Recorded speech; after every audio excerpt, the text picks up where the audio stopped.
Agri எக்ஸ்போவில் உள்ள இந்த plant adenium அல்லது டெசர்ட் ரோஸ் அப்படின்னு சொல்கிறாங்க. இது 20 ஆண்டு பழமையான ஒரு அடினியம். மிக அழகாக இருப்பதோடு இது ஒரு சக்யூலண்ட்.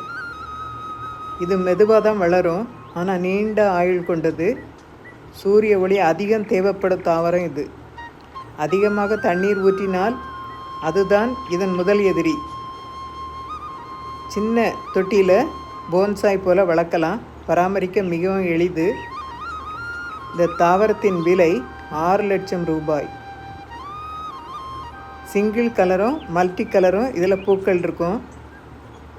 அதன் அழகு, விலை, மதிப்பு அனைத்தும் மிகச் சிறப்பு. டெசர்ட் ரோஸ் ஒரு உயிர் கலைப்படைப்பு போல.